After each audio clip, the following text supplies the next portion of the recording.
I'm going to be blunt and upfront with you. This game has to be one of my favorite games that I've ever played, and is going to get the highest rated game on my channel with a 93 out of 100. Stick around for the rest of the review to find out why I gave this game that score. Now, before we do, disclaimer, I'm going to be going over major story spoilers in this review. So if you still want to play the game, I recommend playing it. Go play it right now. Play it. Go. Do it now. It's a fun game if you can get it on PS4, PS5, or PC. Now, if you're still here, let's get into the review. Let's talk about the story in this game. The story was just like most other superhero stories out there. Usually, you get around an hour and a half to around 3 hours of a superhero movie, and then you're done. Here, you get that story spread out over a dozen or so hours, purely in the story. Due to this, they're able to fit in way more things, go into depth on certain points in the story that other shows and movies just can't do. It's like watching the 3 newest Spider-Man movies, except take out all the boring parts, and it's just pure the best parts of each movie smacked together, and you get to choose what you get to do during the movie. The story lands us well after Peter has already been bitten and become Spider-Man. This is one of the key points that I really wanted to make sure that I put in here, because we already know how Spider-Man became Spider-Man. And since so many other variations of the story start out with him getting bit, it was really nice and a refreshing way to start the story. The opening sequence is us scaling a tower and taking down a villain named Kingpin, one you might be familiar with. After defeating him and locking him away, we are left with his haunting words, saying that there will be a power vacuum, and every criminal in the city was going to rush to seize it. But before that, the foreshadowing, before all that foreshadowing goes into effect, we have to help Peter fulfill part of his life duties. He has a job with Dr. Octavius, wink, helps his Aunt May volunteering at his time at the shelter, while also trying to get the love of his life back with MJ. Throughout the story, Peter's trying to balance his work life, his superhero life, his love life at all times. This is something that a Spider-Man is well known for, and they do it so well in this game. They show it in much greater detail than they can in a movie. They do it much better than any TV show has been able to do, and you're the one that gets to do everything. The world of New York is a much different place than what we've been used to for most of the Spider-Mans these days. Norman Osborn is now the mayor of the city, and he's running pretty much everything. Your friend is away overseas, not the Green Goblin quite yet for either of them, but we're pretty much left with the remnants of what they used to do before he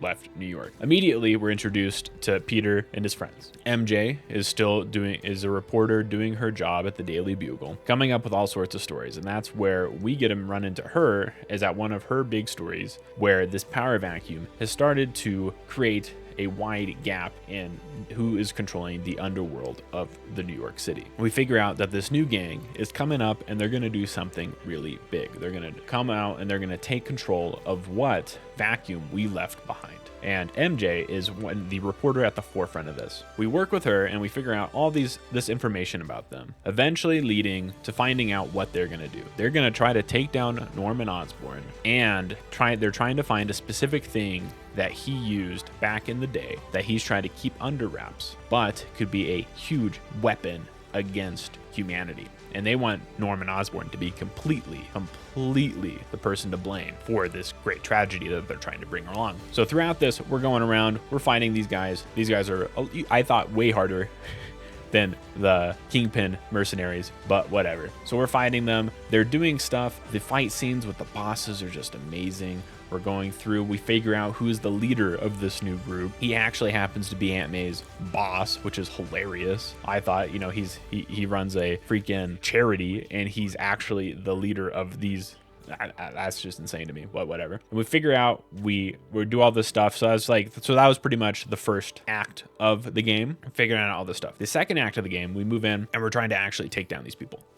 We're doing all these fight scenes, all these things. We're working with MJ, figuring out everything we need to know about these people. And then eventually we make our move and we're able to take them down. And you think, oh, cool. That was the end of the game. That's where the movies would typically leave off. Right there. We took out the major bad guy. Boom. We're good. We saved the world. No, actually, it got way worse. Norman called in his private military to come in and they fight us a little bit. We fight them a little bit, but we all have one similar goal to take out this guy. So eventually, everything seems to be settled. We did everything. You know, we're kind of hitting him back up with MJ. You know, Dr. Octavius is going a little bit crazy at this point. We're like, I wonder what's going to happen. He turns into Doc Ock, right? Breaks out every single bad person we just took out, breaks them out of prison, and they beat our ass. Then we have to work back, get through all of these amazing different bosses with different gameplay, different everything to get through them, and eventually take down Doc Ock is the final main villain through this super cinematic fight at the end that was just phenomenal. Overall, the story, it was really good. It was really good for a superhero story overall is what I thought. If you try to compare it to a movie, it's really hard because the story itself took place over like 10 hours, right? 10, 11 hours, depending on how fast you went through it. So that's like putting all 3 Spider-Man movies and still having the latest Spider-Man movies and still having time left over to do more stuff. The story was really good. They had so many good laid out points. It had so many weird things I didn't mention here in the review, but it was really, really good for a superhero movie, superhero game, or superhero TV show. It was just really, really good. You can tell that Sony put a lot of time into this story compared to especially Madame Web, way better than that one. And yeah, and it really, really shows. Now, let's move on to the actual gameplay of the game. Now, if you're not a big fan of the Arkham style combat, similar to Assassin's Creed, things like those games where it's the combat and you get a little light that pops up when you have to dodge, you're not gonna like the combat in this game. If you do, it is a really big refresher compared to some of those games. Now, it is really similar to the Arkham series, of course, but you're Spider-Man. As you progress through the game, there's so many things that you can collect and unlock that makes the combat refreshing each time you get these new abilities that you're able to do stuff and fight these people with. Then as you go throughout the game, there's more and more different types of enemies that you have to fight. I do think that including 1 or 2 more enemy types would have made it a little bit better throughout the whole game. Fighting each boss was really good. Each boss had its own little mechanics you had to learn in each boss fight to make sure you get through it. There wasn't really any boss that was the same as a boss later in the game, which was really nice. Even when you fought the same boss multiple times, they were still different. This is something that I think usually in these superhero games they really lack, because you're typically pressing the same square button over and over again until you reach the end of the game, and then you won. But in this one, I feel like there's so many more things you can do than a typical superhero video game these days. Swinging around New York has never been better. It felt so good swinging around, doing everything that a Spider-Man would do in New York. It just felt great. We're going around, we're hitting things. It felt so organic, swinging from one place to the other, and then you just come across something that was happening in the overworld. You're swinging across, oh, there's a collectible, oh, there's a crime scene, oh. And that's one thing I wanted to talk about too, was the amount of things in this game. It was almost overwhelming at many times. It really felt like you were Spider-Man. You were doing so many things, you're swinging around, everybody wants you to do something, and you could almost feel like, oh, this is what Spider-Man would feel like. It felt bad going and do all your side stuff because it felt so urgent for you to go into the story or to help MJ or to help Doc or to help your aunt or just to fight evil. It felt like you were Spider-Man. It felt like you were doing so many things and you only had so much time to do it. When in reality, it's a video game. You can do it whenever you want, but it felt like you were urgent. You had to go do something. And when you're swinging around New York and you see all these things popping up, you feel like, oh, I have to do this. I'm Spider-Man. Oh, I have to do this. I'm Spider-Man. When in reality, you don't have to. It'll be back. You can go do that later. It's a video game. But sometimes you lose track of what that is, and it feels just so good when you're actually getting into it, which I think is the best part, one of the best parts of this video game. From the fluid, awesome traversing of the overworld to the really great, not repetitive combat, especially when it comes to bosses.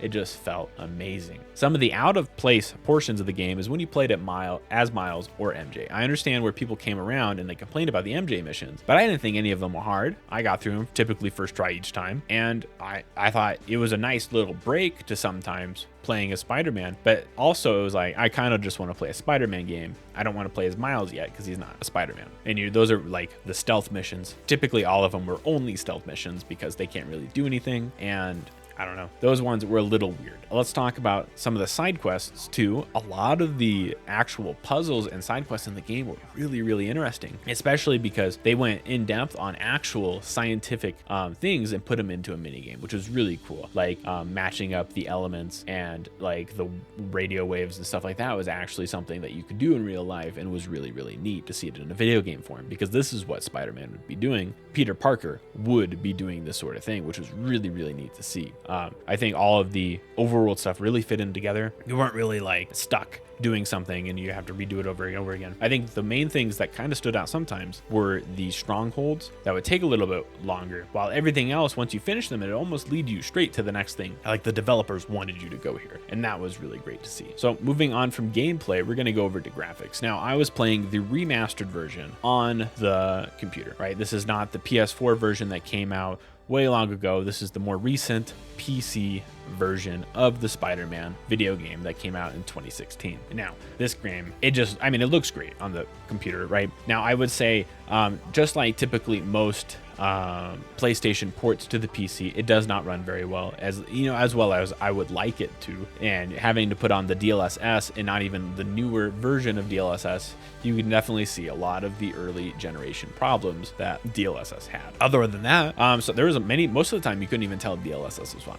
It looked really, really good. It was mostly when something was moving in front of a really bright object is when you would get these little fractions and shadows and things like that you didn't really want. Other than that, this game looked great. It ran pretty smoothly, except this one was the only PlayStation game I've played so far where it did regularly crash on me. I had about, I say regularly, but it was only about 4-ish times where it did crash on me, and it was really annoying, and I had to full restart my computer to get it to do that, which is really hard when you're streaming, right? You don't want to restart your computer, so that was really, really annoying sometimes when it came to that. But most of the time, and I was able to recreate this specific crash scenarios. Other than that one, when I was doing a stronghold and failed, it wouldn't crash. If I failed a stronghold, it would crash. So, and then I think there was 1 or 2 other times it did here and there, but other than that, it ran pretty good for the most part, which was really nice considering, I expect it to run really nice. Now, I can't say for certain how this game felt like on the PS4 because I didn't play on the PS4. I played on my PC. But one thing I did use was the newest PS5 controller. That thing is phenomenal. And please do not play this game with keyboard and mouse. It just feels so good on the controller. Even if somebody who